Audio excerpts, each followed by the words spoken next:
అమ్మా ఆ, అమ్మా ఈరోజు ఆదివారం కదమ్మా, నా కోసం ఏం స్పెషల్స్ చేసావమ్మా?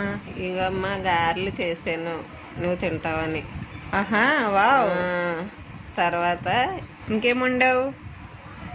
తర్వాత రాగి సంగటి చేసాను. నీకు చాలా ఇష్టం కదా రాగి సంగటి. చాన్నాళ్ళైన చేసి అందుకని చేసాను రాగి సంగటి. మరి దీంట్లో కాంబినేషన్ గా ఇంకేం వండావు? అగో కోడి తెచ్చాను, రాసి కోడి గట్టి కోడి అంటారు దాన్ని. ఫారం కూడా? పారన్ కోడి. అంటే ఇది బ్రాయిలర్ కోళ్ళ కాకుండా కొంచెం గట్టిగా ఉంటది కదమ్మా. కొంచెం బాగా విజిల్ పెట్టుకొని ఉడికించుకోవాలి కుక్కర్లోనా? కుక్కర్లోని. కానీ చాలా బాగుంటది, నాటుకోడిలాగా ఉంటది. బాయిలర్ కోడి మీద బాగుంటది, ఇది నాటుకోడిలాగా ఉంటది. బాగా ఇందులో కాంబినేషన్ గా బాగుంటది. మరి ఇంకేం వండావు?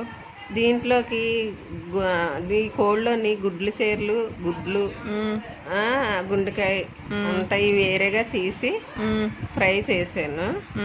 అవి ఇందులో కలుపుకోకూడదు, గుడ్లు చిన్నవి కదా, కలిసిపోయి నీసు వాసన వస్తుంది. అవి వేరేగా తీసి వేపుడు కింద చేసాను. మసాలా అది పెట్టి చేసావా? మసాలా అవి పెట్టి వేపుడు చేసాను. అది ఇగిరి వండాను. దీంట్లోకి గారెల్లోకి రాగి సంగళ్ళలోకి ముంచుకొని తినడానికి చక్కగా ఉంటది రాసికోడి. కాకపోతే కొంచెం ఉడికించుకోవాలి, బాగుంటది. తర్వాత ఇన్ని చూడగానే ఆకలేసి వస్తుంది, ఇద్దరం తినేద్దాం. టేస్ట్ ఎలాగుందో చెప్పు. సరే అమ్మా, చాలా బాగుంటది, నువ్వు వండుతావు కదా. ప్రతిరోజు రైసే కదండి తింటాము, ఏదో వారానికి ఒకసారి ఇలా ట్రై చేసి తినండి. ఇప్పుడు బాయిలర్ కూడా తెచ్చుకొని తింటారు కదా, ఈ పారన్ కోడి కూడా తెచ్చుకొని ట్రై చేయండి. మా ఛానల్ని లైక్ చేయండి, సబ్స్క్రైబ్ చేసి షేర్ చేయండి, మమ్మల్ని సపోర్ట్ చేయండి. Thank you for watching.